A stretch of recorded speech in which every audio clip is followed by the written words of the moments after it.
இந்த ரெண்டு விஷயங்கள் உங்க வாழ்க்கைக்கு மிக முக்கியமானவைகள்.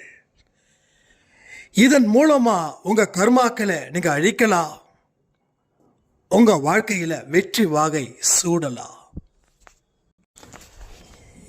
இப்படிப்பட்ட ஒரு விஷயத்தை சாயப்பா கிட்ட மண்டியிட்டு நீங்க செய்தா அடுத்த சில நாட்களில் ஒரு அற்புதம் உங்க வாழ்க்கையில நடக்கும்.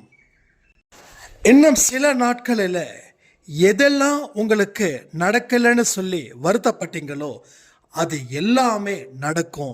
அது உங்களுக்கே பெரிய ஒரு ஆச்சரியமாகவும் இனி வரும் நாட்களிலே அது விளங்கும்.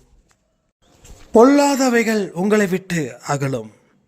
சேர வேண்டிய புண்ணியங்கள் ஆட்டோமேட்டிக்காக சேரும். நீங்கள் எவ்வளவுக்கு எவ்வளவு அற்புதமானவர்கள் என்பதை நீங்கள் இன்னும் சில நாட்களில் நிரூபிக்க உங்களுக்கு ஒரு வாய்ப்பை சாயப்பா வழங்கப் போகிறார். சாய் என்றாலே வெற்றி. சாயின் குழந்தைகள் அனைவரும் வெற்றி கோப்பையுடன் திரும்புவார்கள்.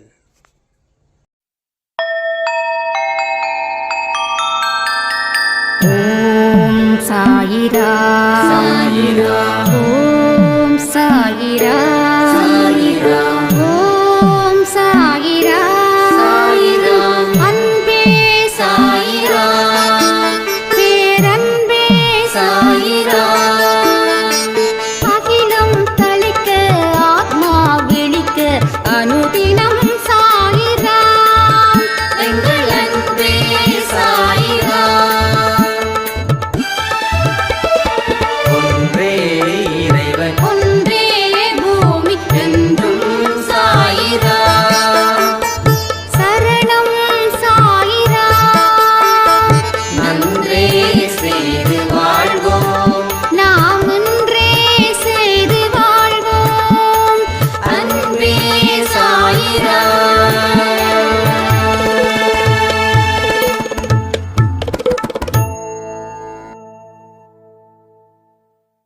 சாய்ராம்.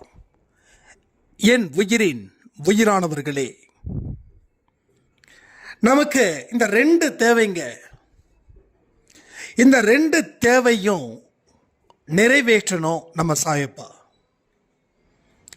இந்த ரெண்டு தேவைகளை நிறைவேற்றதால உங்க வாழ்க்கையில கர்மாக்களையும் அழிப்பதற்கும் உங்க வாழ்க்கையில மகிழ்ச்சிகளை காண்பதற்குமாக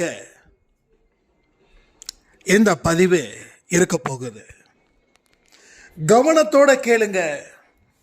வாழ்க்கையில அற்புதத்தை உங்களால படைக்க முடியும். நாம நேற்று இரவு கொடுத்த பதிவு ரொம்ப அற்புதமா இருந்துச்சு. தீர்க்க வேண்டிய பிரச்சனைகள் அப்படின்றது சிலதுதான். தீர்க்கவே முடியாத பிரச்சனைக்கு தான் நாம முக்கியத்துவம் கொடுத்து வாழ்க்கையை அழிச்சுக்கிட்டு இருக்கிறோம் அப்படின்னு சொன்னாங்க. அந்த பாயிண்ட்ல இருந்து எடுத்துக்கலாம். உங்க வாழ்க்கை சந்தோஷமா இருக்கணும் அப்படின்னா ஒரே ஒரு விஷயம், உங்களுக்கு எதை உங்களால் சரி பண்ண முடியுதோ அதை இந்த நிமிடத்தில் இருந்து தயார் செய்யுங்கள். நீங்கள் தயார் செய்யும் போது உங்கள் வாழ்க்கையில் ஒரு பிடிப்பு, உங்கள் வாழ்க்கையில் ஒரு அர்த்தம், இது எல்லாம் உருவாகி நீங்கள் யாரு அப்படின்னு இந்த உலகத்துக்கு காட்டும். சாயப்பாவை நம்பினவன் வாழ்க்கையில் தோத்ததே இல்லை அப்படின்னு நாம எங்க சாட்சியா இருக்கணும். என் வாழ்க்கையில் நான் ஜெயிக்கணுமா தோக்கணுமான்றதை விட என்னுடைய சாயப்பா ஜெயிக்கணும் அப்படின்றதுக்காகவே நான் பல விஷயங்களை தீவிரமா என்னுடைய வெற்றிக்கு ஏற்றது போல அதை நான் உருவாக்கிக்கிட்டேன். என்னையும் மீறி தோல்விகள் வரும்போது அதை நான் அனுமதிச்சேன். பல விஷயத்தின் மூலமா கடவுள் நமக்கு என்ன வார்த்தைகளை சொல்றாரு, இந்த சம்பவம் நடந்ததால அதற்கு உரிய அர்த்தம் என்ன, அந்த அர்த்தத்தை நாம் எப்படி ஏற்றுக்கிறது? ஒரு நெகட்டிவை பாசிட்டிவாக ஏற்றுக்கிட்டா வாழ்க்கை எப்படி இருக்கும்? இதையெல்லாம் அவருடைய மாணவனாக இருந்து நான் படித்து இன்னைக்கு உங்ககிட்ட என்னுடைய எக்ஸ்பீரியன்ஸை நான் பல பதிவில் சொல்லியிருக்கேன். ஸோ உங்கள் வாழ்க்கைக்கு வழிகாட்டியாக இருப்பவர் ஒருத்தர் தான், சாயப்பா தான்.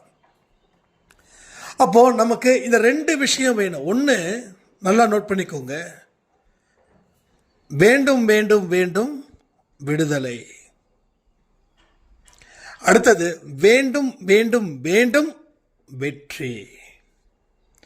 இப்போ தேவை நமக்கு என்ன தெரியுமா? விடுதலையும் அண்டு வெற்றியும் நமக்கு வேணும். எதில் இருந்த விடுதலை? பாவத்தில் இருந்து விடுதலை. பாவத்தில் இருந்து நம்ம விடுதலை அடைஞ்சாதான் அடுத்த பாயிண்ட்டை நம்ம நோக்கி போக முடியும். பாவத்தை செஞ்சுக்கிட்டே வெற்றியை தேடவே முடியாது, தேடினாலும் கிடைக்காது. இன்னைக்கு நாம் வெற்றியை தேடிக்கிட்டு இருக்கோம். ஏன் தெரியுமா? பாவத்தில் இருந்து விடுதலை நாம் அடையவே இல்லை. இந்த விடுதலையை யார் கொடுப்பாங்க அப்படின்னா நாம தான் நமக்கு கொடுக்கணும். எப்படி கொடுக்கணும் அப்படின்னா, இந்த பாவத்தை செய்யாமல் இருப்பதே பாவத்தில் இருந்து விடுதலை நீங்கள் உங்களுக்கு வழங்குறீங்கன்னு அர்த்தம். அதையும் தாண்டி ஒரு விஷயம் இருக்குது, கடவுள்கிட்ட மண்டியிட்டு ஜெபம் செய்வது.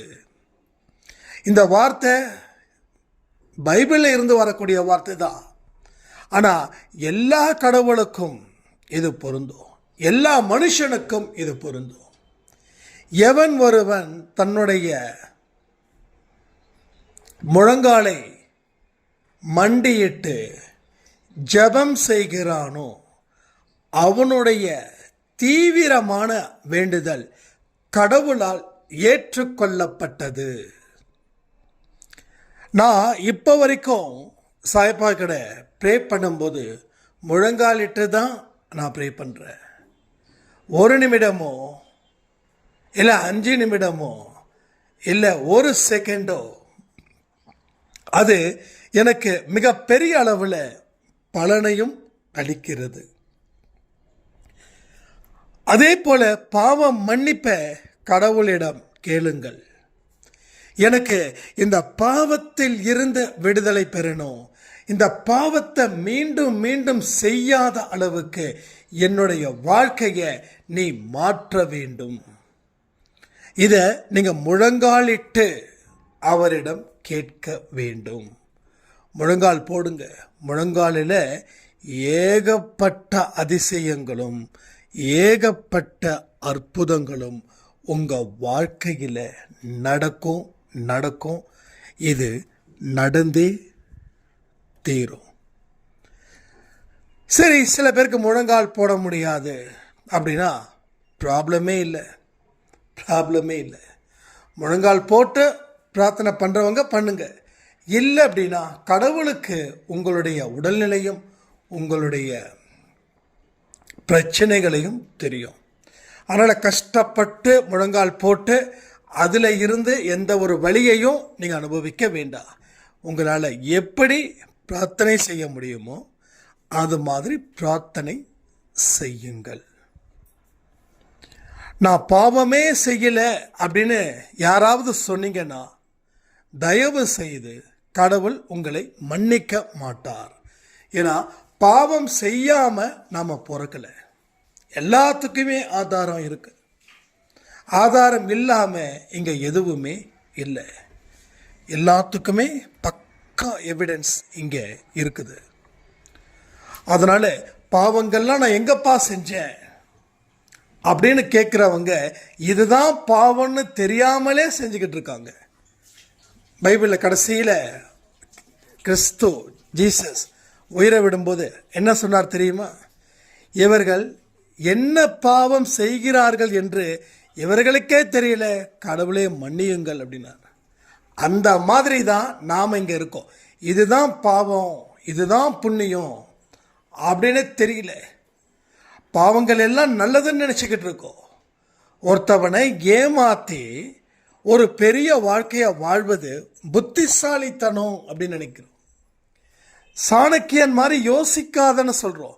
சாணக்கியனை கூட ஒரு மோசமானவனா சித்தரிக்கிறோம். ஆனால் அந்த சாணக்கியனோட வரலாறு சொன்னீங்கன்னா அவன் எந்த இடத்துலையும் அயோக்கியன் அப்படின்றதே இல்லை. சுத்தமான மனிதன், யோகியன். ஒரு ராஜ்யத்தை தன்னுடைய கட்டுக்குள்ளே கொண்டு வந்து அதற்கு உரிய வழிமுறைகளை அறிவை பயன்படுத்தி தக்க வச்சான். இதுதான் சாணக்கியனோட தந்திரம். அதை தந்திரன்னு சொல்லிட்டு அதை வேற மாதிரி சித்தரிச்சிட்டாங்க. ஸோ உங்கள் வாழ்க்கையில் எது பாவம், எந்த மாதிரியான பாவத்தை நீங்கள் செஞ்சீங்க, அதை எல்லாவற்றையும் நீங்கள் மறுபடியும் நினைவு கூறுங்கள். அடுத்தவனை காயப்படுத்தினது பாவம், அடுத்தவன் வாழ்க்கையை வாழ விடாமல் தடை செஞ்சது பாவம், அடுத்தவன் வாழக்கூடாதுன்னு சொல்லி பிரார்த்தனை பண்ணது பாவம். ஸோ இது எல்லாமே பாவ கணக்கு தான். ஏன் இன்னும் சொல்லணும்னா, பெற்றோர்களை பார்த்துக்காத பிள்ளைகளும் பாவம் செய்தவர்களே, தன்னுடைய குழந்தைகளை சரியாக வளர்க்காதவர்களும் பாவம் செய்தவர்களே, தன்னுடைய குடும்பத்தை பார்க்காம பொறுப்பில்லாமல் திரிபவர்களும் பாவம் செய்பவர்களே. ஒரு ஆண் பிற பெண்களை தப்பா பார்ப்பதும் பாவம் செய்தது தான். அதே போலதான் பெண்களுக்கும். ஸோ இதெல்லாம் தான் பாவம். அப்போ இந்த பாவத்தை நான் செய்ய மாட்டேன்னு சொல்லி ஒரு பிரார்த்தனையை அவரிடம் வைங்க. இதுவரைக்கும் செஞ்ச பிரார்த்தனை எனக்கு தண்டிச்சிடு, நான் வேண்டான்னு சொல்லலை, ஆனால் என்னை வலியை தாங்க முடியாத அளவுக்கு எனக்கு நீ தண்டனையை கொடுத்துறாதுன்னு சொல்லி கையேந்தி நில்லுங்கள். அவரிடம் கையேந்தி நில்லுங்கள். ஒரு பாட்டு இருக்கு இல்லை, இறைவனிடம் கையேந்துங்கள், அவன் இல்லை என்று சொல்லுவதில்லை அப்படின்னு. நம்ம இறைவன்கிட்ட எதுக்கு கையேந்துறோம் தெரியுமா?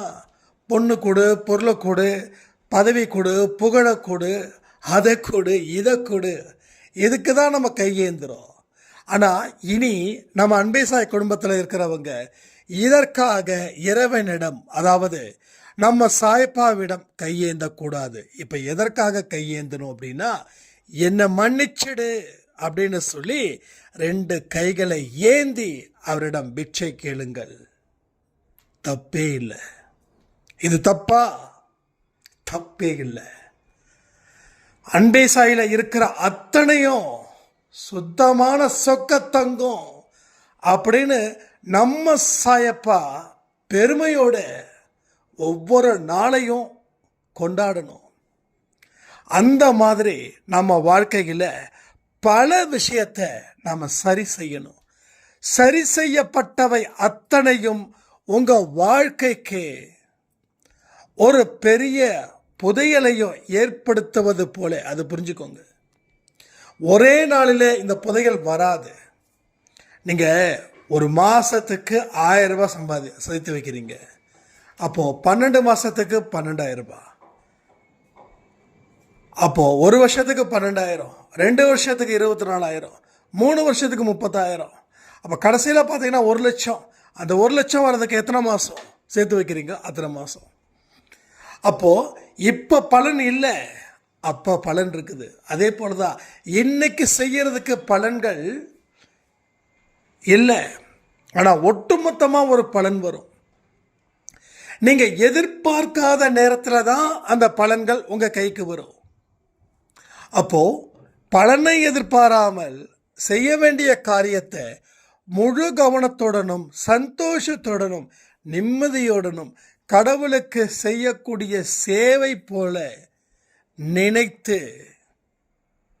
அந்த செயலை செய்யும்போது உங்களுக்கு உரிய பலன்களை கடவுள் கொஞ்சம் கொஞ்சமாக உங்களுடைய அக்கௌண்ட்டில் வச்சுக்கிட்டே இருக்கார். அது மெச்சூரிட்டி ஆகும்போது டக்குன்னு வரும். என்னைக்கு நீங்கள் உங்களுடைய பாவத்தினால் வீழ்த்தப்படுகிறீர்களோ, அதாவது இதுக்கு முன்னாடி செய்த பாவத்தினால் வீழ்த்தப்படுகிறீர்களோ, அப்பொழுது அந்த பலன் உங்களை வந்து காப்பாற்றும். புரியுதா? அதாவது யாருமே உதவிக்கு இல்லை, ஆனா ஒரு முக்கியமான ஒரு கட்டம் உங்களுக்கு தேவைப்படுது. யாராவது உதவி செய்யலைன்னா இப்போ உங்க வாழ்க்கைய வாழ முடியாதது போல அந்த இடத்துல நீங்க ஸ்தம்பிச்சு நிற்கும் போது, வேற வழி இல்லாம இனி முடிஞ்சிடுச்சுன்னு நினைக்கும் போது, அந்த நேரத்தில் கிடைக்கக்கூடிய உதவிகளை நீங்க தயவு செய்து நினைத்து பாருங்கள். அது எப்பேற்பட்ட உதவியா இருக்கும்னு. இது மாதிரி ஒன்று இல்லை ரெண்டு இல்லை, பல விஷயங்கள் என் வாழ்க்கையில் நடந்துச்சு. இனி முடிஞ்சிடுச்சே அப்படின்னு நினைக்கும் போது ஒரு இடத்துல ஒரு நல்ல தொடக்கம், அது ரொம்ப பிரமிப்பாக இருக்கும், ரொம்ப அதிசயம் நிறைந்ததாக கூட அது இருக்கும். எத்தனையோ மிராக்கள், எவ்வளவோ மிராக்கள் சாயப்பா நடத்தியிருக்கார். அதான் நான் சொன்னேன், ஒன்று இல்லை ரெண்டு இல்லை, ஒன்றை வச்சு நான் பேசல, ரெண்டை வச்சு பேசல, மூணை வச்சு பேசல, ஏகப்பட்ட அற்புதங்களை அவர் எனக்கு செய்திருக்கிறார். எதுக்கு? காரணம் இல்லாமல் செய்வாரா? கடவுளும் சுயநலவாதி தான், சாயப்பாவும் சுயநலவாதி தான். ஏன் சொல்லுங்க? எதுக்கு சொல்லுங்க? நாம இங்க சுத்தமா இருக்கும்போது நம்ம மூலமா பல உதவிகளை அவர் தன்னுடைய குழந்தைகளுக்கு கொடுக்கணுன்றதுக்காக நம்மளை ஸ்ட்ராங் பண்ணுவார், நம்மளை குறையில்லாமல் பார்த்து கொள்வார். அதே தான் நான் உங்களுக்கு சொல்றேன். இது எனக்கு மட்டும் இல்லை, இங்க எல்லாருக்கும் இது பொருந்தும். நீங்க ஸ்ட்ராங்கா இருக்கீங்க, பாவம் செய்யாம இருக்கீங்க, எந்த பலனையும் எதிர்பார்க்காமல் பிறருக்கு உதவக்கூடிய குணத்தில் நீங்க இருக்கீங்க. அப்படி இருக்கும்போது கடவுள் பார்க்குறாரு, உங்க மூலமா நிறைய அற்புதங்கள் செய்யணுமே அப்படின்னு சொல்லி நமக்கு தேவையானதை செய்து கொடுத்து, அப்போதான் நம்ம பிறருக்கு செய்வோம் அப்படின்ற ஒரு விஷயத்துக்காக நமக்கு தேவையான அத்தனை விஷயத்தையும் அவர் செய்து கொடுக்கிறார். இது உண்மை. இப்போ உங்களால் புரியாது, ஏன்னா இப்போ நீங்கள் இக்கட்டான சூழ்நிலையில் இருக்கீங்க. நான் சொல்கிறதெல்லாம் எப்போ தெரியுமா நடக்கும்? நீங்கள் என்னைக்கு ஒரு விஷயத்தை புரிஞ்சு அதன்படி நடந்து அதன் மூலமாக பலன் அடைகிறீர்களோ அப்பொழுது அது நடக்கும். இதே போல தான் ஒரு சாய்ராம் சொன்னாங்க. நீங்கள் 2020 நான் உங்கள் பதிவை கேட்டேன். பதிவை கேட்கும்போது எனக்கு உங்கள் மேலே ஒரு பயங்கர கோபம் இருந்தது. அதாவது அது என்ன கோபம் அப்படின்னா, இதெல்லாம் வந்து எங்களுக்கு தெரியாதா, வேற ஏதாவது இருந்தால் பரவாயில்லையே அப்படின்னு. அதுக்கப்புறம் ஃபாலோ பண்ணுறதை நிறுத்தினேன், மறுபடியும் ஃபாலோ பண்ணேன், மறுபடியும் நிறுத்தினேன், மறுபடியும் ஃபாலோ பண்ணும்போது இனி நிறுத்தக்கூடாது, அன்பே சாய் ஆடியோவை அதை முழுசாக கேட்கணும் அப்படின்னு நான் உள்வாங்கினேன். உள்வாங்கினதுக்கு அப்புறம் நடந்த அற்புதங்கள் என்ன தெரியுமா? வாழ்க்கையில் இன்னைக்கு நான் பல பேருக்கு முன்னுதாரணமாக இருக்கிறேன் அப்படின்னாங்க. அப்போ இக்கட்டான சூழ்நிலையில் நான் சொல்றத கேட்கும்போது ஒன்று என் மேலே எரிச்சல் ஆவீங்க, இல்லைன்னா இதெல்லாம் எங்கே நடக்க போகுது, நமக்கு நடக்குமா அப்படின்ற ஒரு மைண்ட் அளவில் ஒரு டயர்டு இருக்கும். ஆனால் ரெண்டாவதாக தான் இங்கே நிறைய பேருக்கு இருக்கும்னு நான் நினைக்கிறேன். கோபம் இருக்காது, ஏன்னா கோவப்படுற மாதிரி தெரியல என் மேலே. ஆனால் மைண்ட் அளவில் ஒரு டயர்டு, இதெல்லாம் சரி பண்ணணும், எப்போ முடியாது அப்படின்ற மாதிரி ஏதோ ஒரு வழியை முயற்சி பண்ணுறோம். அதில் கொஞ்ச நாள் நிற்கிறோம், அதுக்கப்புறம் திரும்ப போகிறோம், அதுக்கப்புறம் மறுபடியும் வரோம், கொஞ்ச நாள் நிற்கிறோம், திரும்ப போகிறோம். இதான் இங்கே நடக்குது. அதாவது உங்களுக்கு அதான் நடக்குதுன்ற. ஸோ ஒரு விஷயத்தை என்னைக்காவது அவர் உறுதிப்படுத்துவார், இல்லை நீ தினந்தோறும் கேட்க வேண்டும் இந்த பதிவை அப்படின்னு சொல்லும்போது உங்களுடைய ஒட்டுமொத்த கவனமும் பதிவில் இருக்கும். பதிவில் சொல்லப்பட்ட ஒட்டுமொத்த விஷயங்களும் செயல்களில் இருக்கும். அந்த செயல்கள் மூலமாக 1-2 பலத்தை நீங்கள் பெறும்போது அப்பொழுது உங்களுக்கு இன்னும் அதிகமாக ஒரு பலத்தை ஏற்படுவதற்கு அன்பே சாயில கொடுக்கக்கூடிய பதிவுகள் மிகுந்த உதவிகரமாக இருக்கும். இதை ஏன் நான் இவ்வளோ தூரம் ஆழமாக சொல்கிறேன்னா, இங்கே கொடுக்கப்பட்ட பதிவுகள் என்னால் கொடுக்கப்படவே இல்லை. ஒரு விஷயத்தை நம்ம பேசுகிறோம், எதையுமே ப்ரிப்பேர்ட் பண்ணுறது கிடையாது. இன்னைக்கு காலையில் வெற்றி நிச்சயம் சாயும் சத்தியம் கொஞ்சம் லேட்டாக எழுந்திருக்க வேண்டிய நிலைமை. நைட்டு வீட்டுக்கு சேர்றதுக்கே லேட் ஆகிடுச்சு. 2-3 ஆகிடுச்சு. காலையில் எழுந்திருக்கும் போது 7-7:30. ஆஹா, வெற்றி நிச்சயம் சாயும் சத்தியம் கொடுக்கலையேன்னு சொல்லி பெட்டை விட்டு எழுந்த உடனே நான் கொடுத்த பதிவு தான் அந்த பதிவு. அது போல தான் ஒவ்வொரு பதிவும். அப்போ இப்போ சொல்லும்போது கூட நான் பாயிண்ட் சொன்னேன் இல்லையா, அந்த பாயிண்ட்டை பேசணுன்னு அது எப்படி வந்ததுன்னே தெரியல. அதை வச்சு தான் நான் சொல்கிறேன், இது என்னால் உருவாக்கப்படலை, இது அவரால் உருவாக்கப்பட்டது. நான் ஜஸ்ட்டு ஒரு டப்பிங் ஆர்டிஸ்ட்டு மாதிரி அவர் சொல்லக்கூடிய விஷயத்தை நான் உங்களுக்கு புரிகிற மொழியில் சொல்கிறேன், அவ்வளோதான். அவர் ஹிந்திக்காரன்னு வச்சுக்கலாமே, எனக்கு ஹிந்தி தெரியும், தமிழும் தெரியும். அதனால் அங்கே அவர் சொல்கிறத டிரான்ஸ்லேட் பண்ணி நான் உங்களுக்கு சொல்கிறேன், தட்ஸ் ஆல். ஏன் இவ்வளோ தூரம் சொல்கிறேன்னா, நீங்கள் கேட்க வேண்டியதை கேட்காமல் போகும்போது உங்களுக்கு நஷ்டங்கள் அதிகரிக்குது இல்லையா, அதற்காக தான் சொல்கிறேன். ஏன்னா இதையும் ஒரு சாய்ராம் சொன்னது தான், கேட்கலைன்னா நஷ்டம் எங்களுக்கு தான். அதனால் நாங்கள் லாபம் அடையணும், நாங்கள் இன்னும் வளரணும். நீங்கள் எத்தனை பதிவுகள் உங்களால் முடியுமோ அத்தனையும் நீங்கள் கொடுங்க அப்படின்னா ரொம்ப சந்தோஷமாக இருந்தது, ரொம்ப ஹாப்பியாக இருந்தது. ஏன்னா நம்மளுடைய ஒவ்வொரு விஷயங்களையும் கடவுள் உங்களுக்கு பல விதத்தில் உங்கள் மனசுக்குள்ளே கொண்டு போய் சேர்க்கிறாருன்னும் போது நாம் என்ன சொல்ல முடியும்? ஸோ அது போல தான் என்ன செய்யணும், முதல்ல விடுதலை வேண்டும். அப்போ இந்த விடுதலையை நாம் அடைஞ்சிட்டோம் அப்படின்னா வெற்றி மார்க்கத்துக்கு உண்டான வழிகளை அவர் தயார் செய்வார். இதுவரைக்கும் வெற்றிக்கான வழிகள் அவரிடம் இருந்து வரல. ஏன்னா இந்த பாவத்தில் இருந்து அந்த விடுதலையை நாம் பெறல. ஸோ இனி வெற்றி மார்க்கம் எப்போ, இந்த பாவத்தில் இருந்து ஒரு விடுதலை அடைந்தவுடன் அதற்கு அடுத்தது ஒரு பாதை காண்பிக்கப்படும். அதுதான் வெற்றி பாதை. ஸோ இந்த பாவத்தில் இருந்து விடுதலை அடைய எத்தனை நாள் உங்களுக்கு தேவைப்படும்? நீங்கள் ஜஸ்ட்டு உடனே சொல்ல வேண்டாம். உங்கள் பாவங்கள் எப்படிப்பட்டதோ அதற்கு தகுந்தது போல், சரி நான் பாவத்தை விடுறேன், இந்த பாவத்தை நான் செஞ்சுக்கிட்டு இருக்கிறதால தான் என் வாழ்க்கையில் வெற்றி மார்க்கத்தை கடவுள் காண்பிக்கல, நான் இனி அது மாதிரி செய்ய மாட்டேன் அப்படின்னு நீங்களே கெஸ் பண்ணி சிந்திச்சு செயல்படுங்க. ரைட்டா? அப்போ உங்களுக்கு தேவை ஒரு வெற்றினா அதற்கு முன்னாடி என்ன பண்ணணும்? உங்களுடைய பாவத்தை நீங்க தொலைக்கணும். பாவத்தை தொலைக்கணும். இந்த பாவங்கள் இருக்க இருக்க வெற்றி கடவுளிடமிருந்து வரவே வராது. உங்கள் சொந்த கர்மாவில் இருந்து வேணால் வரலாமே தவிர கடவுள்கிட்ட இருந்து வர வேண்டிய வெற்றி தான் உங்களை என்னைக்குமே நிலைக்க வைக்கும். இது என்னுடைய அனுபவபூர்வமாக நான் சொன்னது. என்னோட லைஃப்பில் நிறைய சொன்னாங்க. நான் ஒரு மோசமான சூழ்நிலையில் இருக்கும்போது, இல்லை வாழ்க்கை முடிஞ்சிடுச்சு, அதாவது ஆத்தரைஸ்டா, சில ஆத்தரைஸ்டாக என்னது, ஜாதகம் வச்சோ ஜோசியம் வச்சோ எதோ சொன்னாங்க, ரொம்ப கஷ்டங்க, ரொம்ப ரொம்ப கஷ்டம் அப்படின்னு. ஏன்னா என்னுடைய ஜாதகம் ஏதாவது வச்சு ஏதோ ஒரு கால்குலேஷன் இருக்கும் இல்லையா, அதில் பூர்வ ஜென்ம கர்மாவோட புண்ணியம் எதுவுமே இல்லை. எதுவுமே இல்லாததால் முடிஞ்சிடுச்சுன்னு முடிவு பண்ணாங்க.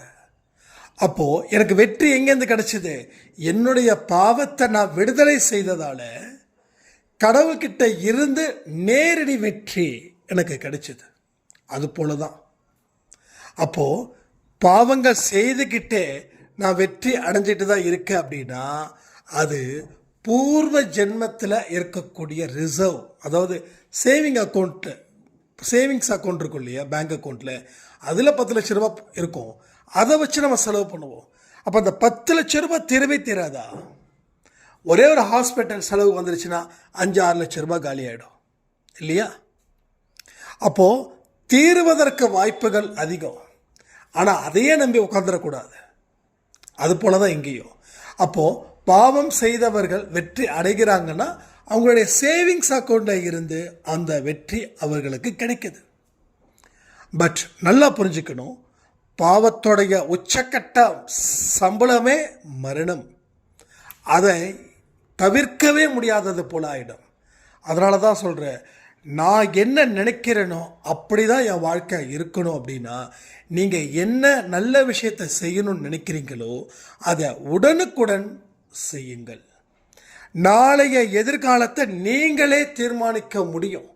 அதுதான் சாயப்பா நமக்காக கொடுக்கப்பட்ட ஒரு விஷயம். நாளைக்கு எதிர்காலத்தை நாளைக்கு தலையெடுத்த நான் நிச்சயமாக உன் மூலமாக எழுதுவேன். நீ என்ன விருப்பப்படுறியோ அதற்கு தகுந்த சூழ்நிலையை நீ இன்று உருவாக்கு. இன்று உருவாக்க தவறிவிட்டால் உன்னுடைய எதிர்காலம் ஏற்கனவே எப்படி எழுதப்பட்டதோ அப்படியே இருக்கும். ஆனால் இன்றைக்கு நீ தீர்மானிச்சிட்டனா உன்னுடைய எதிர்காலத்தை நான் மாற்றி அமைப்பேன். மாற்றி அமைத்து உனக்கு பொருளாதாரத்திலையும் ஆரோக்கியத்திலையும் உன்னோட வாழ்க்கையில் இருக்கக்கூடிய வெற்றியிலையும் அக்கறையும் கூடுதல் பலமும் உனக்கு செய்வேன். ரொம்ப ஈஸி. நான் தான் சொல்கிறேனே, எதை புரிஞ்சுக்கிறோமோ அது ஈஸி, எதை பயிற்சியின் மூலமாக அதை தெளிவுபடுத்துகிறோமோ அது ஈஸி. பட் இதை தாண்டி செய்யக்கூடிய எல்லா விஷயமும் உங்கள் வாழ்க்கையில் பெரியதொரு கஷ்டத்தை அது தரும். இதை தான் நீங்கள் தெரிஞ்சுக்க வேண்டிய பாடம். அப்போ விடுதலையை அடைஞ்சாச்சு, அடுத்தது வெற்றிக்கு உண்டான மார்க்கம். அப்போது நீங்கள் செய்யக்கூடிய முயற்சிகள் உங்களுக்கே தெரியாமல் ஒரு புத்துணர்ச்சி பெறும். இதை ஏன்பா செய்யாமல் இருக்கோம், செஞ்சிடுவோமே அப்படின்னு அதற்கு நீங்களே உழைக்க ஆரம்பிச்சிடுவீங்க. இது உங்களுக்கே தெரியாது இது நான் தானா அப்படின்றது போல. என்னைக்கு பாவத்தில் இருந்து விடுதலை அடைஞ்சிட்டீங்களோ அடுத்த பகுதி வெற்றி. அந்த வெற்றிக்கு உண்டான மார்க்கம் தெரிஞ்சிருச்சுன்னா நீங்கள் தான் இதை செய்கிறீங்களா அப்படின்றது போலயே உங்களுக்கே பெரிய ஆச்சரியத்தையும் ஒரு பெரிய என்ன சொல்கிறது மெடிக்கல் மிராக்கிள் சொல்கிறாங்க இல்லையா, அது போல் எப்பா இதெல்லாம் நான் தானே செய்கிறேன், என்னாலே நம்ப முடியலப்பா சொல்கிறோமா இல்லையா. நான் என்னை பற்றி சொல்லியிருக்கேன், எனக்குள்ளே நான் சொல்லியிருக்கேன், இதெல்லாம் நான் தான் செய்கிறேன்னா என்னடா அது நமக்கே ஒன்றும் புரியலையே அப்படின்ற மாதிரிலாம் தோணும். அப்போ என்ன ஆச்சு, முதல்ல அதில் இருந்து விடுதலை அடைஞ்ச உடனே இங்கே லிங்க் கொடுக்குறாரு. அப்போது நம்மால் நமக்கே ஒளித்து வைக்கப்பட்ட திறமைகள் இருக்கும் இல்லையா, அது வெளிப்படையாக வருகிறது. இத்தனை நாள் நம்ம காணாமல் இருந்ததை திடீர்னு கண்டுபிடிச்சிட்டோம் அப்படின்னா நம்ம வாழ்க்கையில் எவ்வளவு பெரிய ஒரு விஷயங்கள் நடக்கும், அது போல அது நடக்கும். இது எல்லாத்தையும் நீங்கள் புரிஞ்சுக்கணும். நான் அடிக்கடி சொல்கிறேன் புரிஞ்சுக்கணும் அப்படின்னு. ஆனால் புரிஞ்சுக்கிற மாதிரி தெரியல. தயவு செய்து நல்ல மனநிலையோட ஒரு நம்பிக்கைக்குரிய செய்திகள் அப்படின்னு நினச்சி ஒவ்வொரு பதிவையும் கேளுங்க. என்னோட பதிவு மட்டும் இல்லை, நம்ம அன்பே சாய் பதிவு மட்டும் இல்லை, எந்த பதிவாக இருக்கட்டும். இங்கே எத்தனையோ பேர் சாய்ப்பா பற்றி நிறைய விஷயங்கள் பேசிக்கிட்டே இருக்காங்க. நிறைய விஷயங்கள் உங்களுடைய ஒவ்வொரு விஷயத்தோடைய முயற்சியும் கடவுள் உங்களுக்கு துணை புரிவார். இதை ஏன் சொல்கிறேன்னா, பாவத்தின் மூலமாக நீங்கள் என்னதான் பிரார்த்தனை செஞ்சாலும் அதில் கிடைக்கிறது 5% 10%. ஆனால் பாவத்தை முழுசாக ஒதுக்கி வச்சுட்டு நீங்கள் வரீங்க இல்லையா, எத்தனை % தெரியுமா? 100க்கு 100 உங்களுக்கு கிடைக்கும் லாபம். ஸோ எல்லா தொழிலையும் 100க்கு 100 லாபம் கிடைக்காதுல்ல. ஆனால் இங்கே நடக்கும். ஏன்னா பாவங்கள் செய்யாத ஒரு மனிதராக நம்ம அன்பே சாய் குடும்பம் என்னைக்கும் எப்பொழுதும் இருக்கணும். உங்களை நீங்கள் என்னைக்குமே கண்காணிச்சுக்கிட்டே இருங்க. முதல்ல எண்ணங்களில் இருந்து தான் இந்த விஷயங்கள் நடக்குது. இந்த எண்ணத்தின் அடிப்படையில் தான் ஒரு விஷயத்தை பாவத்தை செய்கிறோமா இல்லை புண்ணியத்தை செய்கிறோமா அப்படின்னு. அப்போது பாவத்தை செய்வது போல எண்ணங்கள் வந்தால் அதை அழிச்சிடுங்க, முளையிலே கிள்ளிய எறியுங்க. புண்ணியம் செய்வதற்கு உண்டான ஆல்டர்னேட் என்னவோ அதை நீங்கள் பாருங்கள். அது மட்டும் இல்லாமல் ஒரு பெரிய மிராக்கலை சொல்லி இந்த பதிவை நான் முடிக்கிறேன். நம்ம காயத்ரி இருக்காங்க இல்லையா, அவங்களுடைய செட்டில்மெண்ட் ஒன்று, அவங்க அப்போலோ ஃபார்மசியில் ஒர்க் பண்ணாங்க. அதுக்கு உண்டான ஒரு பேமெண்ட் வரலன்னு சொல்லி கிட்டத்தட்ட 1.5 மாதமாக வேண்டி காத்துட்டு இருந்தாங்க. அந்த செட்டில்மெண்ட் பேமெண்ட் இந்த பதிவில் சொல்லவே அவங்களுக்கு வந்திருக்குது. ஸோ சாய்ப்பா நம்மளை 24 மணி நேரமும் கவனித்து கொண்டு தான் இருக்கிறார். நாம் தான் அவரை கவனிக்கலை. அவரை கவனிக்காமல் நம்ம எல்லா விஷயத்தையும் கவனிச்சிட்ருக்கோம். இதுதான் நம்ம பிரச்சனை. இந்த பிரச்சனை மாறணும், வாழ்க்கையில் வெல்லுவோன்னு சொல்லி இந்த பதிவை நான் முடிக்கிறேன். ஜெய் சாய்ராம்.